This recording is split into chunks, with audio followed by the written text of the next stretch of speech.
Profit and loss का type 2 question. और ये क्वेश्चन और क्वेश्चन से अलग है और इसको देखते हैं। सबसे पहले इसका कंसेप्ट समझेंगे। कंसेप्ट समझने के बाद इस क्वेश्चन को हल करेंगे चुटकियों में। थोड़ा सा में इस क्वेश्चन क्या हो जाएगा, सॉल्व हो जाएगा। अब देखना ये है कि सॉल्यूशन करने की तरीका क्या है। इसका एक कंसेप्ट है, इस कंसेप्ट को याद रखना है। इसको हम नोट करके लिख दे रहे हैं, इसे आपको याद रखना है। क्या है कि एक ही वस्तु को अलग अलग मूल्यों पर बेचने से होने वाला लाभ अथवा हानि, एक ही वस्तु एक है लेकिन उसे अलग अलग मूल्यों पर बेचने से होने वाला लाभ अथवा हानि, होने वाला लाभ अथवा हानि आपस में बराबर हो तो क्रय मूल्य ज्ञात करना। कहना क्या है कि एक ही वस्तु पर एक ही मूल्य पर अलग अलग मूल्य पर बेचने से, एक ही वस्तु को अलग अलग मूल्य पर बेचने से होने वाला लाभ अथवा हानि क्या हो, आपस में बराबर हो तो उसका क्रय मूल्य निकालना। तो क्रय मूल्य क्या हो जाएगा, क्रय मूल्य बराबर दोनों का विक्रय मूल्यों का योग बटा में 2 हो जाएगा। यानी दोनों के विक्रय मूल्यों का योग बटा में ये 2 हो जाएगा। ठीक है, तो नेक्स्ट क्वेश्चन, इस पर एग्जांपल से ज्यादा समझ लेंगे क्योंकि एग्जांपल मेरा आएगा और एग्जांपल पर हम ज्यादा विशेष ध्यान दे देंगे तो ये मुझे कंसेप्ट और अच्छा हो जाएगा। जैसे किसी वस्तु को 925 रुपया में बेचने पर होने वाला लाभ वस्तु को 745 रुपया में बेचने पर होने वाला हानि के बराबर है।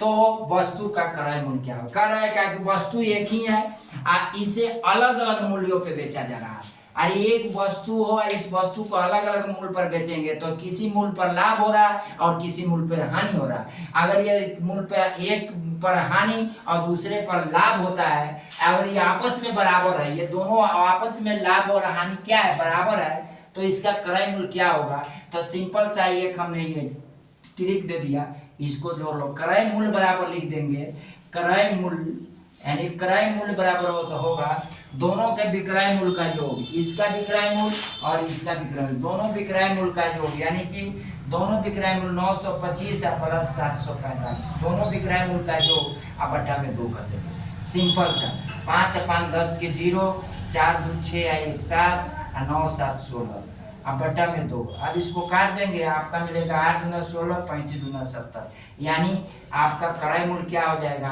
825 रुपये। यानी यहाँ लिख देंगे क्रय मूल्य बराबर क्या हो जाएगा 825 रुपया। आइए आपको इस टाइप के एक दो और क्वेश्चन को दे देते हैं एग्जांपल में, तो इस टाइप के क्वेश्चन आपका कंप्लीट हो जाएगा। नेक्स्ट क्वेश्चन सिर्फ इसी एग्जांपल के इसी क्वेश्चन के बेस पे दे रहे हैं, आपका ये क्या हो जाएगा कंप्लीट हो जाएगा। ओके, नेक्स्ट क्वेश्चन है, एक वस्तु को 600 रुपया में बेचने पर होने वाला लाभ उसी वस्तु को 400 रुपया में बेचने पर होने वाले हानि के बराबर है। तो उस वस्तु का क्रय मूल्य क्या होगा। मतलब वही टाइप का है, मैंने बोला था कि 2-3 एग्जांपल दे देंगे आपको, क्वेश्चन क्या हो जाएगा, क्लियर हो जाएगा। और ये क्वेश्चन परीक्षा की दृष्टि से बहुत ही इंपॉर्टेंट है। आप देखेंगे 3 एग्जांपल हो जाएगा, आपका कंसेप्ट क्लियर हो जाएगा। और ये क्वेश्चन आप क्या करेंगे, नोट्स में बना लेंगे। ठीक है, तो कुछ करना नहीं है, दोनों विक्रय मूल्य को ऐड कर देते हैं, दोनों विक्रय मूल्य के क्रय मूल्य निकालने के लिए ऐड कर लेंगे।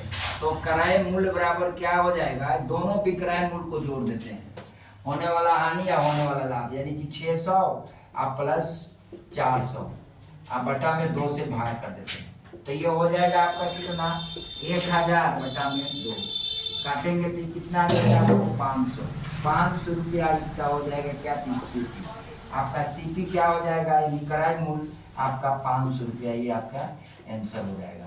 सेम क्वेश्चन का प्रोसेस यही लगाना है कि एक वस्तु को 645 रुपया में बेचने पर होने वाला लाभ उसी वस्तु को 425 में बेचने पर होने वाले हानि के बराबर है, तो क्रय मूल्य ज्ञात करें।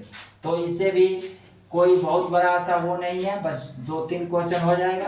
आपका तो किराए मूल्य लिख देंगे, किराए मूल्य बराबर क्या हो जाएगा आपका, दोनों का ऐड कर देंगे विक्रय मूल्य को, दोनों विक्रय मूल्य को जोड़कर और 2 से क्या कर लेंगे, भाग कर लेंगे, दोनों विक्रय मूल्य को जोड़ेंगे और 2 से क्या कर देंगे, भाग कर देंगे, आपका ये क्वेश्चन निकल जाएगा। इस टाइप के क्वेश्चन को कुछ करना ही नहीं है, दोनों विक्रय मूल्य को क्या करेंगे, जोड़ेंगे और 2 से भाग करेंगे, क्रय मूल्य मिल जाएगा आपका। तो दोनों विक्रय मूल्य में क्या है, पहला विक्रय मूल्य 645 प्लस दूसरा विक्रय मूल्य 425 और बटा में 2 कर लो, तो आपको मिलेगा क्या, 5 5 10 की 0, 2 4 2 6 1 7 और 6 4 10, आपका 1070 आ जाएगा, बटा में 2 काटेंगे तो आ जाएगा 535, यानी ये आपका 535 सीपी हो जाएगा, आपका 535 रुपये, ये आपके आंसर हो जाएगा। बस इस तीन क्वेश्चन आपका एक टाइप में दे दिए हैं और नेक्स्ट अब तीसरा टाइप होगा, टाइप नंबर 3, उसमें अलग अलग परसेंटेज पर अलग अलग लाभ और अलग अलग हानि होगा, उस पर हम नेक्स्ट डे देखते हैं, नेक्स्ट स्लाइड में देखेंगे। और ये प्रॉफिट एंड लॉस की ये इंपॉर्टेंट क्वेश्चन है, पेपर में पूछा जाता है, ध्यान से देखिए इसको और क्या करें कि सॉल्यूशन करें। ठीक है, ओके स्टूडेंट।